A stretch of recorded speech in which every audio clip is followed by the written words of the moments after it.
자, 이 밤엔 여로보암 북왕국 이스라엘의 제1대 왕이다. 자, 왕상 11장 31절은 이렇게 말씀하죠. 한번 읽어볼까요? 시작.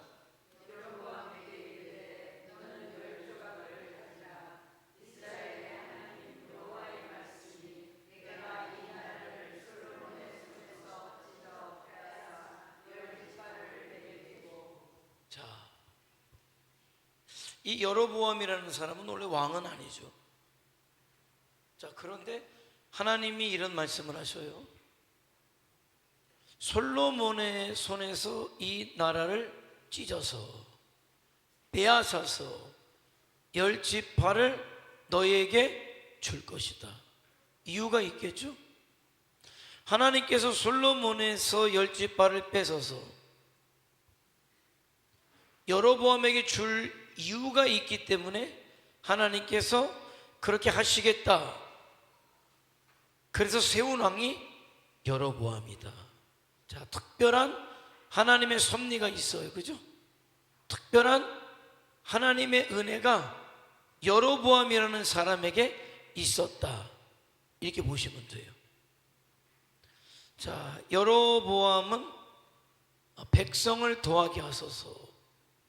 정말 그 이름 뜻대로 그에게 하나님께서 백성을 도하셨어요. 그것도 10지파를. 자, 그리고 하나님의 구원의 역사는 유다 지파를 통해서 흘러갔지만은 가장 힘이 있었던 지파는 에브라임 지파였죠. 요셉의 아들이었잖아요. 야곱이 축복할 때 장자 므낫세가 아니라 차자에게 오른손으로 축복하게 하죠. 에브라임을 더 크게 하겠다라는 거죠. 그래서 에브라임 지파의 자손이기도 했어요. 자, 북이스라엘의 초대 왕으로 22년을 왕위에 있었다. 그의 아버지는 솔로몬 왕의 신복이었다는 거죠. 그의 모친은 수루아였다. 이렇게 얘기해요. 왕이 아니에요. 그죠? 자, 고향은 세겜 서쪽의 사마리아 스레다임이라는 곳이 그의 고향이었어요. 아들로는 아비야와 나답이 있었다. 이렇게 얘기해요. 자, 하나님이 10지파를 그에게 붙여주어서 왕이 되게 하셨다. 그러나 원래 그는 왕이 될 사람은 아니었어요. 원래 혈통적으로 볼 때. 근데 하나님께서 그를 왕이 되도록 하셨다라는 거죠. 왕이 되도록 하셨다. 자, 시대적인 배경을 우리가 이해해야 돼요. 시대적 배경. 자, 그럼 왜 하나님께서 그를 왕이 되게 하셨을까? 솔로몬의 아들은 르호보암이었거든요. 그럼 그가 통일 왕국의 3대 왕이 되어야 되는데 그러지 못하고 통일 왕국의 통일된 왕으로 이어가지 못한 이유는 사실은 르호보암에게 문제가 있지는 않았어요. 누구에게 문제가 있었을까요? 솔로몬에게. 솔로몬이 처음에는 잘하는 듯 했지만은 그 믿음은 하나님 앞에 진실된 믿음이 아니라 엄밀히 얘기하면 상황적 믿음이다. 이렇게 얘기할 수 있어요. 상황적 믿음이다. 다윗의 뒤를 이어서 자기가 생각해도 왕이 될 수 없는 자기가 왕이 되었을 때 굉장히 고마웠을 거예요. 감사했을 거예요. 그래서 잘해야지라는 생각이 들었을 거예요. 그리고 그 아버지가 성전을 지을 모든 준비를 해놨기 때문에 자기는 필연적으로 성전을 지어야 될 사람이다라는 생각을 했을 수 있어요. 그런데 문제는 뭐냐면 상황적으로 그렇게 등 떠밀려서 간 믿음이 솔로몬의 믿음이 아니었느냐는 거예요. 무엇을 보면 압니까? 성전을 짓고 나자마자 그가 변질되죠. 정말 그것이 그의 믿음이었다면 변질될 수가 없었을 거예요. 그러니까 변질되는 사람을 놓고 볼 때 어떤 분은 그러잖아요.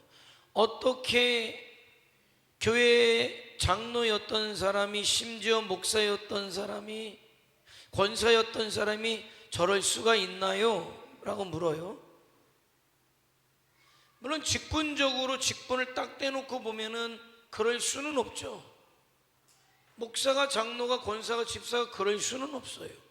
그런데 직분이 아니라 그 사람이 어떠하냐인 거죠. 그 사람이 진정 하나님 앞에서의 믿음이었느냐, 예수 그리스도가 그에게 있어서 구세주와 주님이었느냐인 거죠.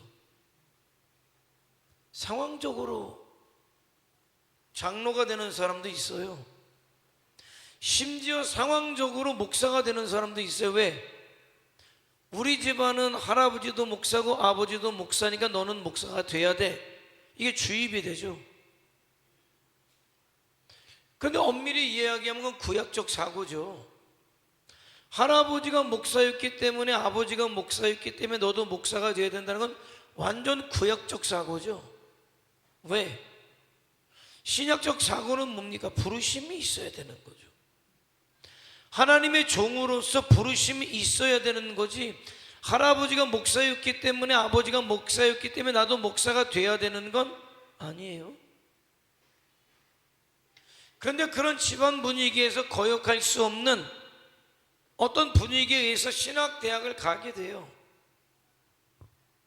하나님의 부르심에 의해서 신학대학을 간 게 아니라니까요. 그리고 들어갔으니까 신학이라는 것을 공부하겠죠. 졸업을 하고 났더니만은 졸업장을 받으니까 이제 아버지하고 할아버지하고 뭐라고 이야기합니까? 이제 전도사 슈치를 받아야지. 따라갔더니만 어떡합니까? 공부한 졸업증명서니 뭐니 신앙 간증문이 이렇게 써서 내면 된다니까 그것에 맞춰서 써서 내어서 통과가 되고, 전도사 슈치하고선 교회에서 문제없이 3년 이상을 섬기면 목사가 될 자격이라는 게 주어지잖아요. 그래서 과정이라고 생각하고 과정을 거쳐서 논문도 쓰고 뭐 면접도 하고 그렇게 돼서 목사가 됐는데, 정작 문제는 뭐냐면 그게 하나님의 부르심이 아니었다는 게 문제예요. 그래서 어떤 자기의 어떤 바램대로 되지 않았을 때, 어떤 문제에 부딪혔을 때, 그때 이제 문제가 오는 거죠. 그래서 그만두는 사람도 있고 문제를 일으키는 사람도 있고, 어떤 분은 그래요. 목사님이었다는 분이 어떻게 저럴 수가 있나요? 아니, 그런 과정이야. 이해가 되십니까? 여러분, 저에게 와서 어떻게 장로라는 분이 저럴 수 있습니까? 아니, 그런 과정에 의해서 그냥 이 교회를 다닌 지가 30년이다 되다 보니까 그냥 집사가 됐고 성도들이 있다 보니까 그냥 계속 집사만 시킬 수 없다 보니까는 장로를 세워야 되겠으니까는 오래된 사람이 저 사람이다 보니까 장로를 세웠다니까요. 근데 문제는 뭡니까? 주님을 만난 경험이 없어요. 진정한 믿음의 고백이 없어요. 하늘이 목적되지 않았어요. 하늘의 가치가 없어요. 그런데 직분은 뭡니까? 장로일 뿐이에요. 권사도 마찬가지예요.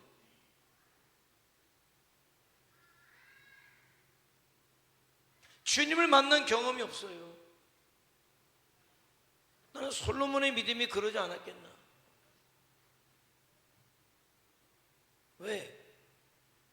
열매를 보면 아는 거 아니에요? 주님이 말씀하셨잖아요. 그 나무를 보면 뭘 보면 알아요? 나무가 어떤지 보려면 뭘 보면 알아요? 나무는 열매를 봐야지. 열매를 봐야죠. 자꾸 그 사람이 어떠냐, 겉모습이 어떠냐, 그게 중요한 게 아니라 그 사람이 어떤 열매를 맺느냐가 중요해요. 그 사람의 직분이 어떠냐, 직분이 중요한 것 같지만 더 중요한 건 그 사람의 열매가 어떠냐예요. 아무리 목사 아니야, 장로 아니야, 뭐라고 해도 맺는 열매가 세상적 열매면 의심해야 돼요. 의심해야 돼요. 희한하더라고요. 정말 하늘의 가치를 갖게 되면 변화되는 게 있어요. 하늘의 가치를 갖기 전에는 막 그걸 싸움해요. 죄냐 아니냐, 이게 정말 죄냐 아니냐, 이건 죄야 아니야. 그래서 조금 더 크면은, 조금 더 성장하면 이런 게 와요. 누가 봐도 죄는 아니나 싫어요. 여러분,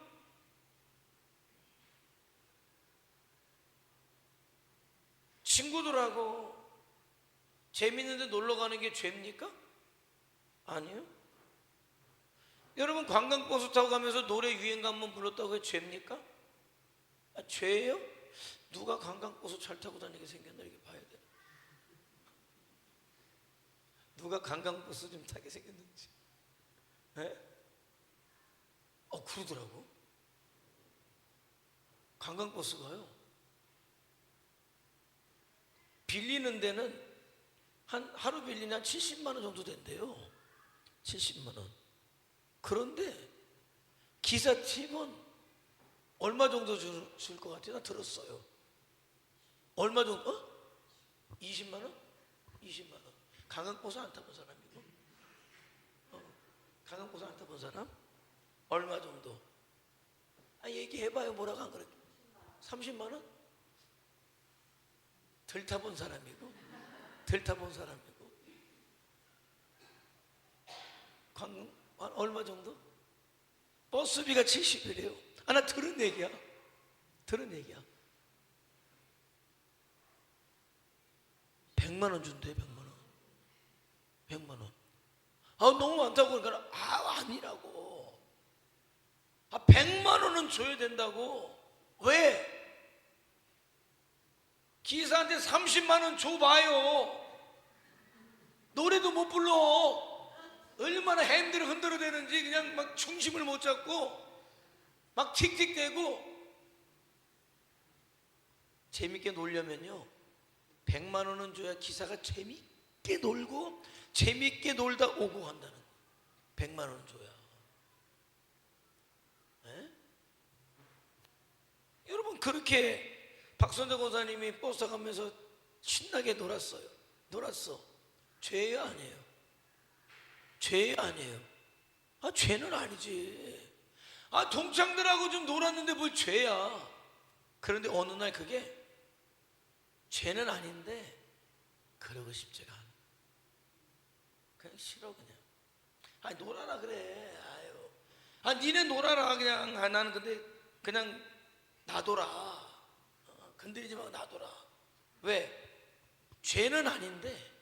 옛날에는 죄도 아니다가 굉장히 민감했어요. 그래서 죄가 아니라 그러면 내키지 않아요. 아니 그냥 뭐 꺼리낄 게 없어요. 그냥 죄 아닌데 뭐.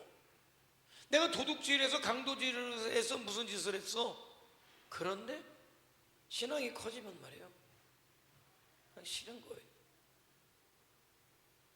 싫은 거죠. 뭐예요 그게? 그 사람의 열매가 조금씩 나오는 거예요. 믿음의 열매들이, 어떤 믿음의 삶이 나와요. 그러다 보니까 그냥 그것이 죄는 아닌데 하나님이 기뻐하실 것 같지 않으니까 내가 안 하다 보니까 그 사람에게 어떤 열매들이 맺힐까요? 아름다운 열매들이 맺혀지게 돼요. 내가 이 얘기를 한다고 해가지고 예를 들어서 그렇다는 얘기가 아니에요. 예를 들어서 이미정 권사님 옷이 좀 더 예뻤으면 좋겠어요. 이렇게 얘기해. 뭐 어때요 그게? 그런데 기분 나빠.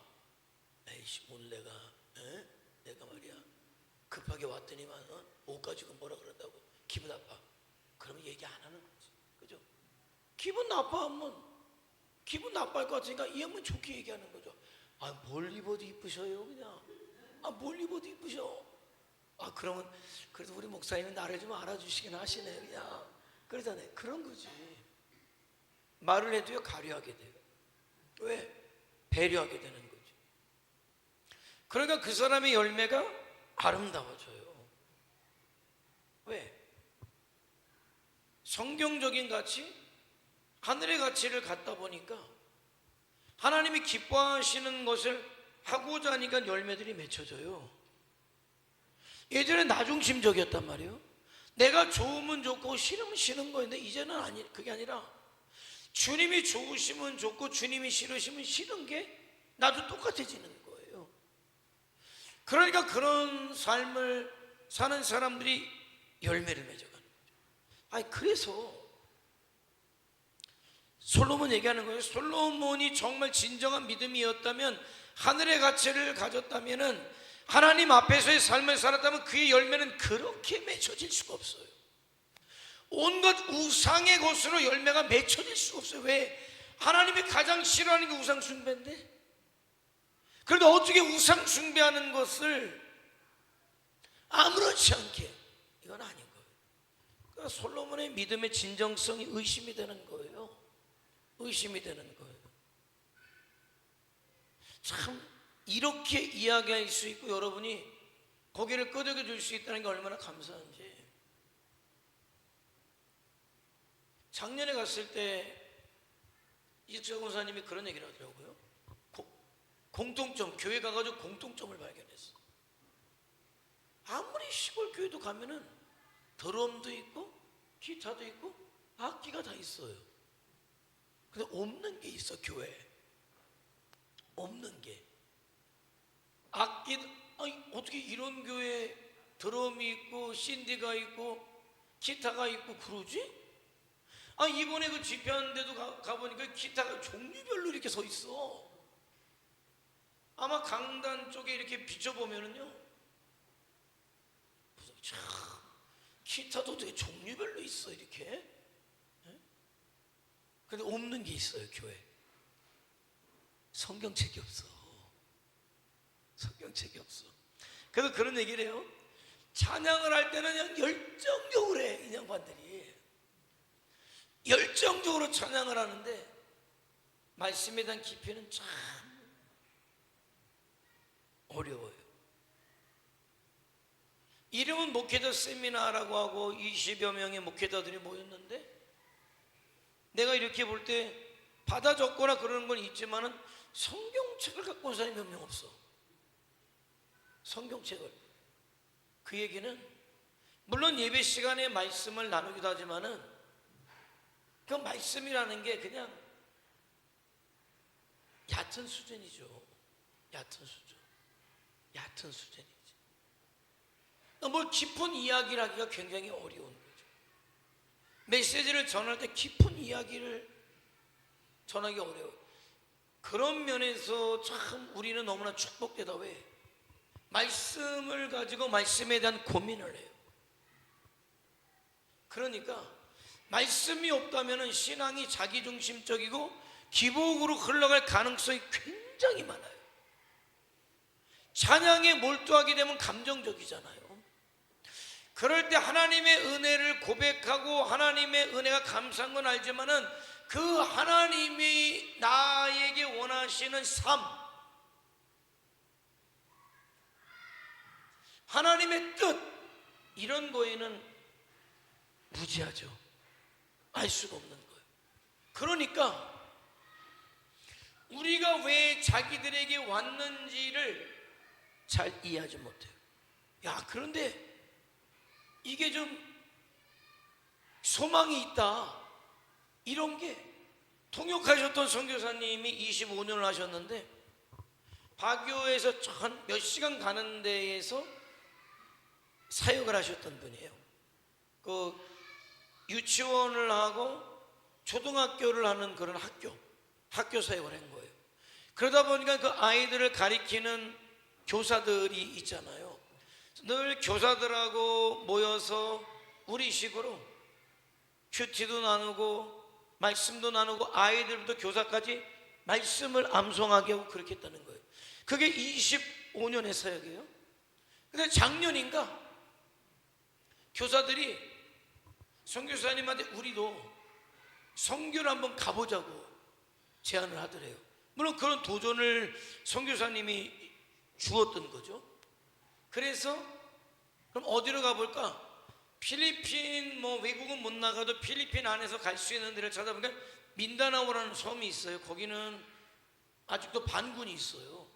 그래서 민다나오에 선교사들이 갈 때는 각서 쓰고 가요.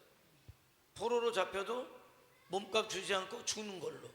우리나라 선교사들이 갈 때 그래서 그런 얘기가 있어요. 필리핀 선교사입니다. 어디 선교사요? 민다나오 선교사. 그건 진짜 선교사 라고 그랬어요. 옛날에 어디 선교사예요? 바교 선교사라 그러면 그래도 선교사다. 어디에 있어요? 마닐라에 있어요. 그러면은 좀 고개를 다 그렇다는 건 아니에요. 고개를 이렇게 하고 또. 예, 민다나오가 그래요. 거기를 한번 가보자 그래서 민다나오를 갔다는 거예요. 근데 이제 교사들이니까 갈 때 비싼 건 아니지만은 오늘은 노란색, 파란색, 하얀색 그렇게 반팔 티를 맞춰 갔다는 거예요. 가서 여름 성경 개주로 간 거죠. 왜?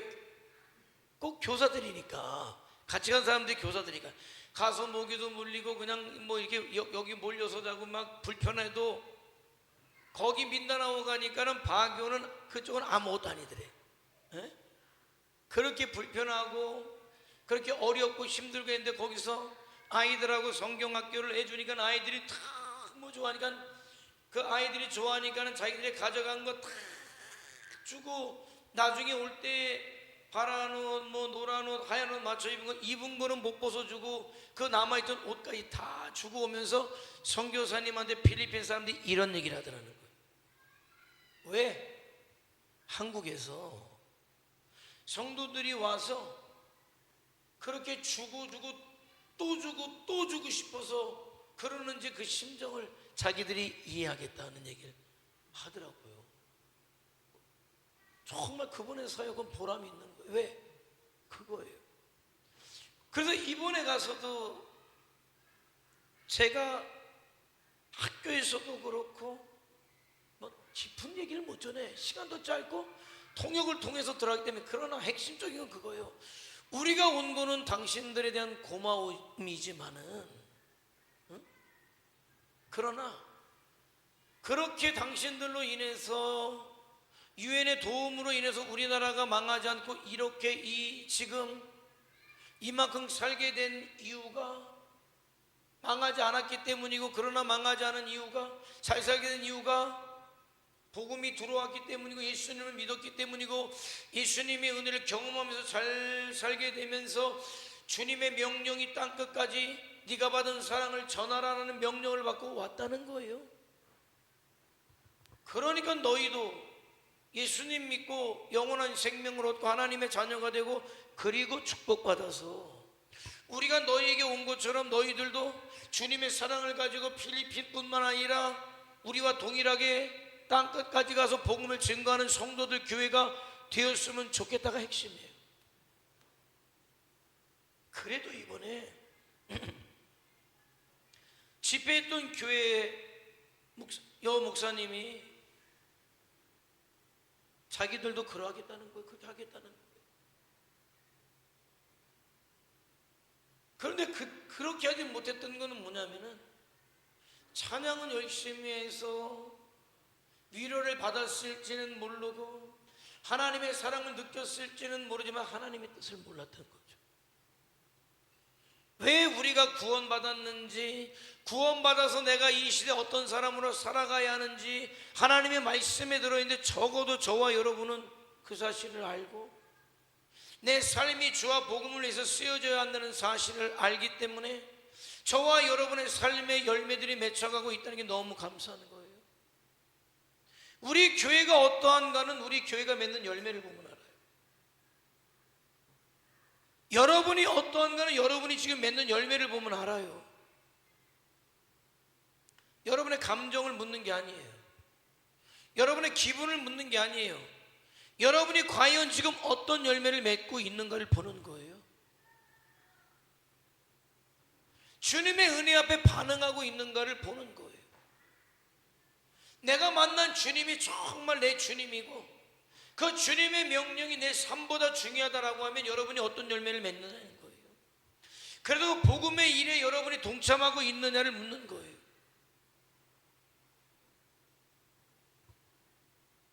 참 그게 감격스러워요. 그래도 한국교회가 자라나서 하나님의 말씀을 우리가 하나님의 뜻을 알고 말씀에 순종하려고 애쓰고 나만 위한 삶이 아니라 주와 복음을 위한 삶을 살기 위해서 열매를 맺고 있다는 게 굉장히 감격스러운 일이에요. 그럼 어떻게 보면은 이렇게 하나님의 말씀을 가지고 우리가 연구하고 또 그 말씀을 가지고 씨름하고 그 말씀 앞에 뜻 앞에 순종하려고 애쓰는 거는 어떤 신앙생활이 어떨까? 수준이 굉장히 이 시대 놓고 볼 때 높은 신앙의 수준을 가지고 있는 거예요. 그게 밑으로 갈 때마다 뭐에 의지합니까? 현상에 의지하고 기적에 의지하고 은사에 의지하고 어떤 찬양에 의지하고 분위기에 의지하는 것은 어떻게 보면은 아직까지는 성숙되지 못한 신앙의 단계예요. 그거는. 그런데 우리 가만히 보세요. 정말 기도하는 게 신앙의 굉장한 부분, 울고불고하는 부분이 차지할 때 나쁜 신앙은 아니나 성숙한 신앙은 아니에요. 왜? 그게 말씀으로 이어져야 성숙해져요. 찬양도 마찬가지예요. 우리가 찬양의 어떤 곡조에 어떤 그 찬양의 분위기에 몰입이 돼서 울 수도 있고 통곡할 수도 있지만은 그래서 그게 말씀으로 이어지지 않으면 반드시 그건 끊어져요. 그게 끊어지는 거예요. 솔로몬이 분위기에 의해서 성전을 지었고 일천번제를 지었고 백성을 다스리기 위해서 하나님의 지혜를 구했을지는 모르지만은 그것이 하나님의 뜻, 하나님의 말씀으로 이어졌어야 되는 거죠. 그러질 못했다. 그래서 솔로몬 때문에 변질되고 그가 맺는 열매가 하나님의 영광의 열매가 아니라 우상의 열매를 맺었을 때 그 솔로몬에게 내려져야 될 벌인데 솔로몬에게 내려지지 아니하고 누구에게 내려집니까? 솔로몬의 아들이었던 르호보암에게 내려지는 거죠. 그게 뭡니까? 나라를 나누는 거예요. 그럼 솔로몬이 받아야지. 솔로몬이 받아야지 왜 솔로몬이 안 받았습니까? 참, 하나님은 뭐라 그럴까? 그걸 뭐라 그러죠? 여백이 있으시다고 할까? 아주 쉬운 말로 하나님은 그래도 유도리가 없는 분은 아니에요. 아주 쉬운 말로 유도리는 없는 분은 아닌 것 같아요. 뭘 보면 솔로몬을 당장이라도 솔로몬을 하나님은 벌하셔야 되지만 누구 때문에 못 하신다고 그래요? 다윗 때문에. 자, 그렇다면은 그런 과정을 통해서 르호보암은 자기 아버지로 인해서 나라가 딱 나뉘어진다면 정신 바짝 차려야 되잖아요. 그러지 못하죠. 그런 상황 속에서 여로보암이 등장하게 되는 거예요.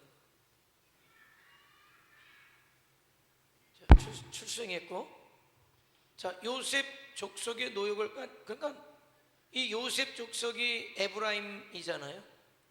거기에 그래도 지도자급이었다는 거죠. 그런데 그가 왕이 될 것이라고 아이야 선지자를 통해서 예언을 받아요. 에? 내가 왕이 된다고요? 그래서 솔로몬을 반역하게 되죠. 거기까지 문제 없어요. 애굽으로 도피하게 돼요. 거기까지 문제 없어요. 그런데 북쪽 10지파가 그를 부르죠. 우리 왕이 되달라고 불러서 그가 오게 돼요. 그리고 르호보암에게 가서 노역, 백성들의 노역이 그동안 힘들었던 것 같아요. 성전 짓고 뭐하고 하면서 아무튼 음양이 있어요. 밝은 면이 있으면 어두운 면이 있단 말이에요. 솔로몬 시대가 무조건 화려한 것 같지만은 그 화려한 시대를 떠받들기 위해서 백성들은 참 고됐던 것 같아요. 이제 우리가 너무 고되니까 노역을 좀 완화시켜라 라고 했는데 르호보암은 또 자칫 자기 아버지보다 못하다는 소리 들을까 봐 나는 오히려 자기 아버지보다 더 강하게 하겠다 그러죠. 그래서 갈려져서 유다는 유다 지파와 베냐민 지파와 원래 12지파에서 레위 지파는 따로 돼 있는 거예요. 그렇게 엄밀히 얘기하자면 이렇게 세 지파죠. 레위 지파까지 이렇게 들어간 거고 나머지 10지파가 북쪽으로 딱 떨어져 나가서 거기에 왕이 누가 되는 여로보암이 왕이 되었다라는 왕이 되었다. 자, 그런데 왕이 되고 나서 이제 전쟁이 일어날 것 같으니까 세겜과 분우엘을 요새 성벽을 굳건하게 쌓죠. 뭐 거기까지 괜찮아요. 근데 무슨 문제가 오냐? 분명히 자기가 왜 왕이 됐는지를 알잖아요. 솔로몬의 우상 숭배 때문에 왕이 됐잖아요. 그런데 그가 한 짓이 뭐예요? 베델과 단에 금송아지 우상을 세웠어요. 왜 세웠을까요? 왕권을 강화하려고. 왜? 성전이 예루살렘에 있으니까 하나님을 경배하려고 백성들이 예루살렘으로 가니까 나라 꼴이 안 될 것 같으니까 딱 막아버리고 여기에서 해라. 금송아지가 하나님이다. 그런 짓을 하게 된 거예요. 그래서 장막절 날짜도 바꿔버리고 하나님께서 아이야를 통해 재앙을 예언하잖아요. 안 들어요. 르호보암하고 전쟁하죠. 애굽 왕의 침입도 받죠. 전쟁에서 패하고 결국 죽었다. 자, 성품 한번 읽으면서 그냥 지나가도 될 거예요. 성품 읽어볼까요? 시작.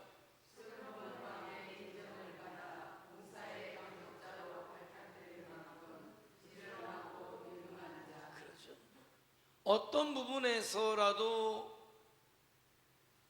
유능한 부분이 있으니까 선택이 됐겠죠. 그죠? 자, 두 번째 시작.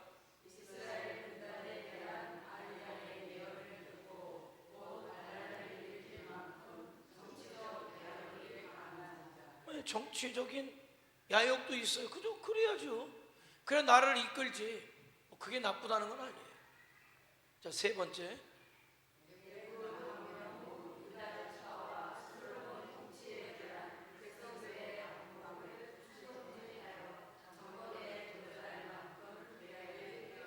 그러니까 뭐 어떤 일을 한다고 하면 팀이 하면 안 돼요. 그죠? 딱 보면 알지. 보통은 아니구나 보면 알죠. 일을 좀 하겠구나 보면 알죠. 딱 보면 알잖아요.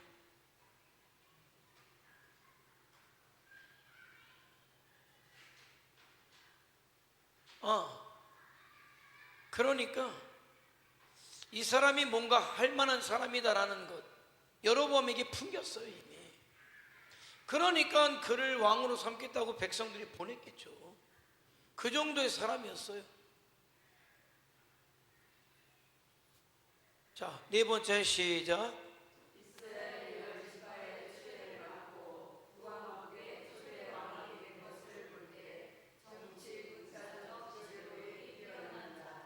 자, 여기까지는 괜찮아요.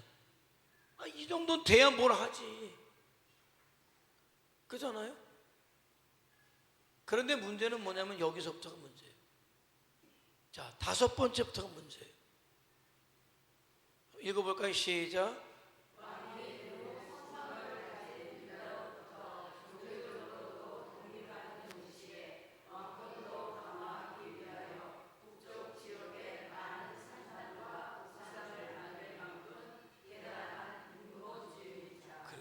그런데 인간적 욕심이 그에게 있었는데 자기를 왕으로 삼아주신 하나님을 섬기는 것보다 인간적 욕심이 더 컸다는 게 문제예요. 하나님의 뜻도 관심이 없고 아랑곳하지 아니하고 오로지 내 왕권만 강화하려고 했다는 것이죠. 마침내는 어떻게?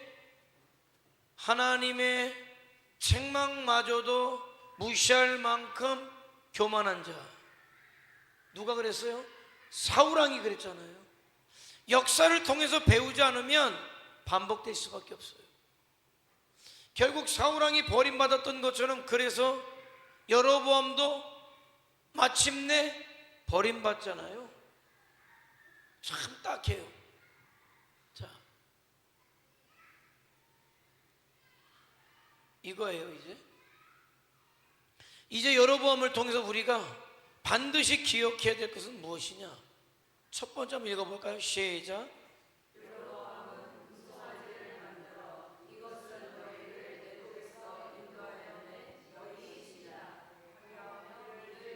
자, 자기가 왜 왕이 됐습니까? 왜 왕이 됐는지를 생각해야 돼요. 자기는 왕족도 아니에요. 아니, 유다 지파에서 똑똑한 누구를 데려다가 왕을 삼지? 무엇 때문에 자기가 왕이 됐습니까? 솔로몬의 우상 숭배 때문에 자기가 왕이 됐다면 여로보암이 가장 중요하게 생각하고 가장 먼저 해야 될 게 있다면 뭐예요? 우상 척결이죠. 그리고 우상이 아니라 누구를 잘 섬겨야 됩니까? 하나님을 잘 섬겨야 되죠. 자기를 왕이 되게 하신 분도 하나님이신데 솔로몬의 우상 숭배 때문에 자기가 왕이 됐다면 그 사람이 가장 시급하게 가장 중요할 게 무엇이냐? 우상 척결이에요. 우상 척결이에요. 그런데 왜 자기가 왕이 됐는지를 몰라요? 그럼 한다는 짓이 우상 숭배라고 있어요. 이유를 물어야 돼요. 하나님으로부터 아마도 여로보암이 그래서 내가 왕이 되었다는 사실을 알아서 하나님만을 섬겼다면, 우상을 척결했다면 아마 역사는 또 달라졌을 거예요. 역사는 또 달라졌을 거예요. 왜? 하나님께서 왜 73년 전에 이곳에 우리 천진교회를 세워주셨냐를 물어야 돼요. 무엇을 위해서?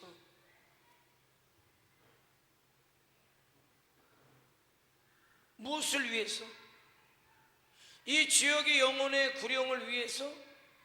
하나님의 영광을 위해서? 그렇게 구원받은 천주교회 성도들이 또 하나님이 작정하신 영혼들을 구원하기 위해서 73년 전에 이곳에 천주교회를 세워줬다는 분명한 하나님의 뜻을 알아야 우리 교회가 잘못되지 않는 거예요. 그런데 그게 하나님의 뜻인데 하나님의 뜻을 도외시한 채 우리만 잘 먹고 우리만 잘 살면 된다라고 하면 하나님의 뜻은 아닌 거예요. 건물도 중요해요. 시설도 중요합니다. 그러나 하나님의 뜻보다 앞설 수는 없는 거잖아요. 얼마나 많은 한국의 교회들이 말이죠, 건축의 붐이 일어나가지고요, 감당할 수 없는 만큼의 빚을 내가지고 부도난 교회가 한두 교회가 아니에요. 뭐 때문에? 일산이 신도시가 들어올 때 그때 말이에요, 부흥한 교회도 많지만 망한 교회도 많아요. 어떻게 해서든지 아파트 단지 내에 종교 부지를 받아서 어떤 빚을 내서라든지 교회만 짓기만 하면 교회는 무조건 부흥한다라는 얘기가 있었어요. 근데 실제로 그런 교회들도 많아요. 아파트에 수없이 많은 사람들이 이사 오잖아요. 그럼 밤에 아파트 베란다에서 이렇게 쳐다봐요. 어느 교회의 십자가가 더 높은지 우뚝 섰는지. 그래서 내가 갈 교회를 정해요. 그러니까 교회만 잘 전오면 전도하지 않아도 교회가 부흥한다는 말이 있었어요. 우리 천진에서는 이해가 안 되죠? 그래서 종교 부지는 받지 못했지만은 아파트 주변의 상가로 빚을 내서라도 가가지고 들어간 교회들이 많죠. 그런데 문제는 뭐예요? 지연교회도 그렇게 올 줄 알았는데 성도들이 몰려오지 않으니까, 감당할 수 없으니까 교회가 부도가 나고 아파트 상가가 경매가 들어가고 엄청 많았어요. 왜 부흥하려고 합니까? 도대체 뭐 때문에 부흥하려고 합니까? 교회가 부흥하는 이유는 하나밖에 없어요. 주님의 뜻을 위해서, 복음 전함을 위해서. 내가 500명 교회 목사라는 소리를 듣고자, 10,000명 교회 목사라는 소리를 듣고자 하는 절대적으로 아니에요. 그 교회가 복음을 위한 일을 하고 있느냐인 거예요. 개인적으로도 마찬가지예요. 내가 남들보다 더 많은 돈을 가지고 있습니까? 왜 물어보세요? 왜 오늘 밤에 남들보다 더 건강함이 있으면 물어보세요. 하나님께서 왜 나에게 더 건강함을 주셨는지, 나에게 어떤 재능을 주셨다면 왜 물어보세요. 하나님이 왜 주셨는지. 틀림없는 것. 그래서 그것이 주와 복음을 위해서 사용된다면 하나님이 여러분을 더 축복하실 것이고 더 도와주실 거예요. 그러나 하나님의 뜻을 모르고 나를 위해서, 내 정욕을 위해서, 내 육신을 위해서, 내 자식만을 위해서 그렇게 산다 그러면 반드시 얼마 못 가요. 얼마 못 갈 거예요. 교회도 마찬가지입니다.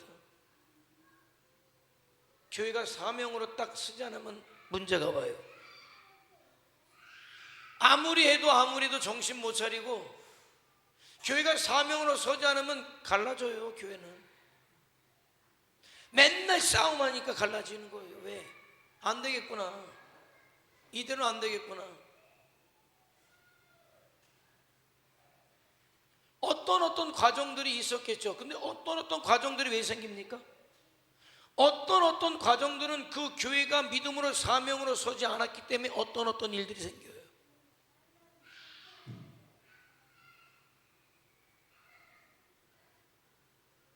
하나님의 말씀 앞에 서야지, 사명으로 서야지. 왜 나를 구원하셨는지, 왜 나를 부르셨는지, 왜 우리 교회를 하나님이 이곳에 세우셨는지를 알아야 돼요. 그래서 우리에게 원하시는 게 무엇인지를 알았어야죠. 여로보암의 실수는 그거고 실패는 그거예요. 자기를 왕으로 세워주신 것을, 이유를 알았어야죠. 솔로몬의 우상 숭배인데 그래서 왕이 된 사람이 우상을 숭배한다, 그건 제정신 아닌 거예요. 그러니까 망할 수밖에 없는 거죠. 그래서 난 감사하다는 거예요. 그래도 우리가 말씀에 고민하잖아요. 어떻게 하면 우리가 하나님을 기쁘시게 할까 고민하잖아요. 어떻게 해야 더 많은 사람들을 그래도 우리가 부를 수 있을까? 제가 그런 생각을 해봐요. 어쩌면은 하나님께서 지금 우리나라 한국 교회에 주신 은혜들을 다 주셨나? 그런 생각이에요. 더 이상 사람들이 복음에 반응하지 않아요. 너무 놀라운 거는요,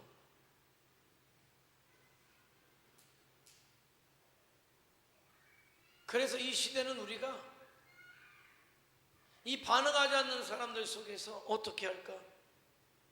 반응하는 사람들 찾아가는 거죠. 우리가 그렇다고 해서 이 지역 사람들, 우리나라 사람들을 도외시하다는 건 아니에요. 그러나 동시에 복음에 대해 반응하는 사람들에게 우리가 복음을 두고 갈 수 있어야 돼요. 그것에 저와 여러분이 함께 하는 거예요.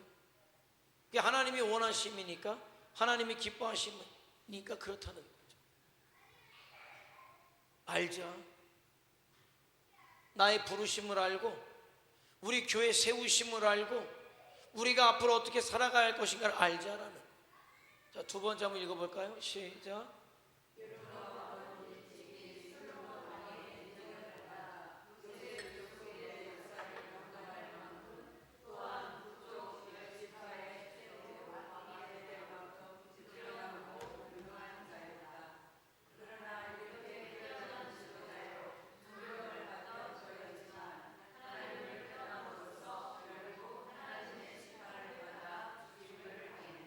아무리 똑똑해도, 아무리 돈이 많아도, 아무리 권세가 있어도 하나님을 떠난 것은 의미가 없다는 거예요.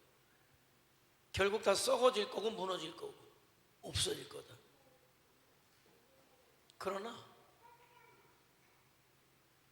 내가 비록 아주 뛰어나지 못하고 아주 많지 못할지라도 말이에요, 그래도 내가 주님 안에서 주님 앞에 쓰여지기를 원한다고 할 때 의미가 생겨요. 가치가 생겨요. 그러니까 뭐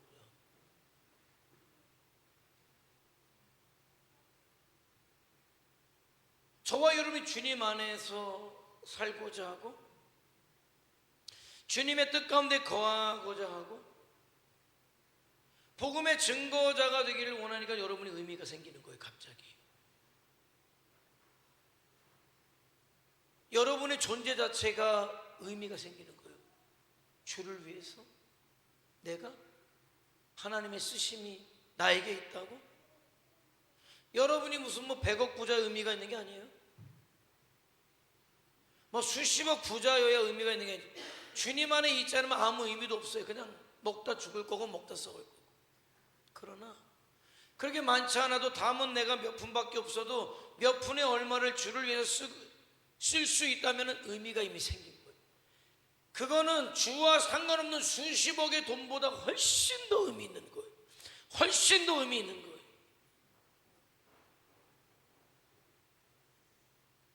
어쨌든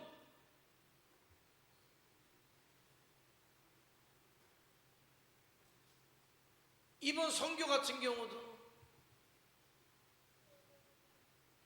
그까지 쌀 5kg지만은 그게 그러하여금 예수의 이름을 듣게 했다면은, 복음의 귀를 열게 했다면 아주 의미 있는 거죠. 장학금도 마찬가지예요. 우리가 총 이번에 준 장학금이 200만 원 아닙니까? 어디 가서 200만 원 가지고 100명 그 사람들에게 복음을 전할 수 있겠어요? 그것도 정말 환영받으면서 어려운 일이죠. 그런데 그것에 여러분의 돈이 쓰였다면 아주 충분히 가치 있는 거죠. 아주 충분히 가치 있는 거죠. 그리고 멀리 타향에서 복음 전하려고 애쓰는 선교사님들에게 여러분이 주었던 그 돈이 그들에게 위로가 되고 힘이 되었다면 아주 의미 있는 거죠.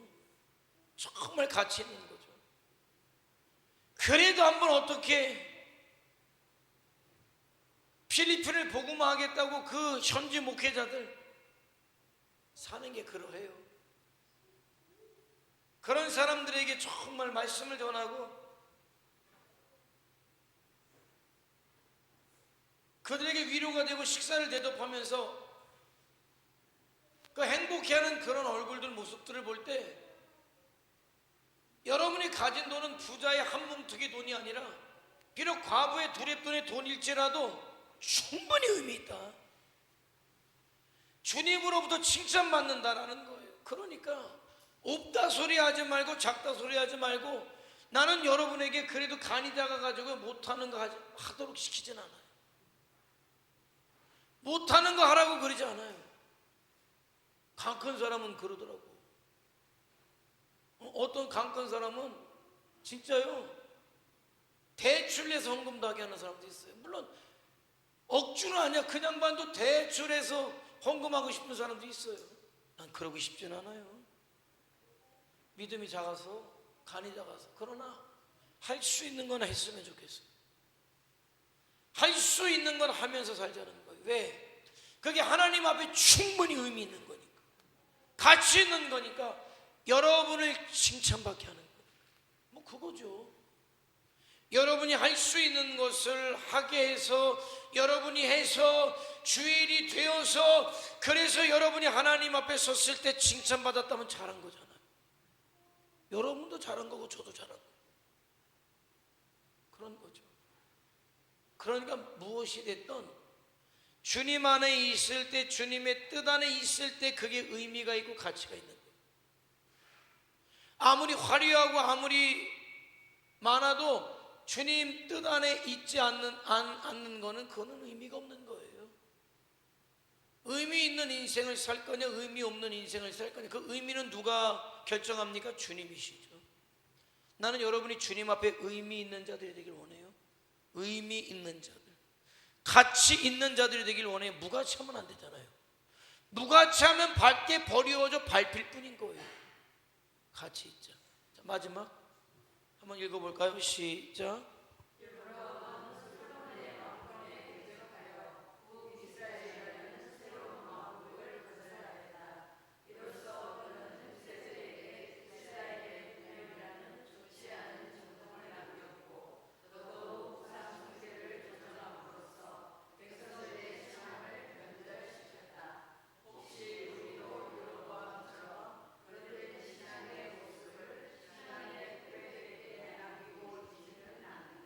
영향력이죠. 영향력.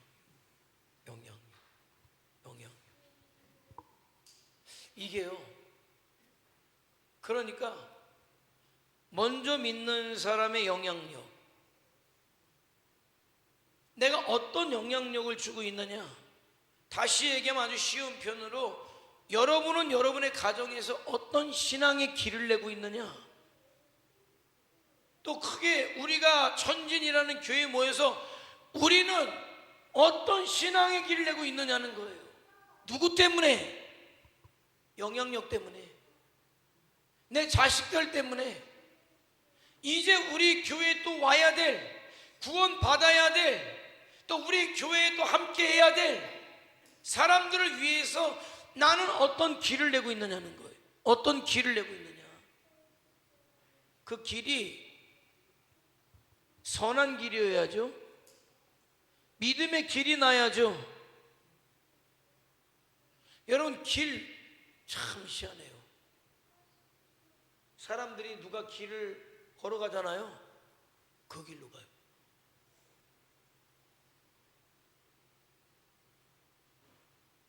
앞에서 광도 집사가 훈련을 나갔는데 지뢰밭을 통과해야 돼. 자, 앞에 있는 사람이 뭘 가지고 먼저 가? 그지? 자, 지뢰 탐지기를 가져가고 이렇게 가면은 아주 예민한 데는 뒷사람이 가면서 지뢰 탐지기 지나간 데도 뭘 꽂아놓지, 그지? 네. 자리에 이렇게 발바닥 꽂아놓고 지나가면 그 뒷사람들은 어떻게 해? 앞사람이 밟고 간? 뭘 밟고 가? 그렇지, 발자국이지. 막 가면은 어떻게 돼? 지뢰 터지면 죽지, 그지? 길이에요, 길. 앞에 가는 사람이 어떤 길을 내느냐예요. 어떤 길을 내느냐. 믿음의 길을 내고 사명의 길을 내고 가야 돼요, 저와 여러분이. 그러면 가정 안에서 자녀들이 볼 때, 우리 엄마를 볼 때, 아버지를 볼 때 신앙생활은 저렇게 하는 거야, 이 길이 나야 가. 그대로 여러분은 신앙생활을 제대로 해야, 자식들의 머릿속에 신앙은 저런 거야 자연스럽게 돼가지고. 주일 하나만 얘기해 볼까요? 어떤 일이 있어도 주일은 지켜야 돼. 그게 여러분의 신앙의 길이었다면, 자식들이 생각할 때 신앙생활을 한다고 할 때 주일은 어떤 일이 있어도 지켜야 돼가 길이 나는 거예요. 길이 나는 거예요. 그 자식한테, 손자한테도 어떻게 합니까? 신앙생활은 철저하게 주의를 지키는 거야. 11조를 내야 되는 거야. 신앙의 길이 나는 거죠.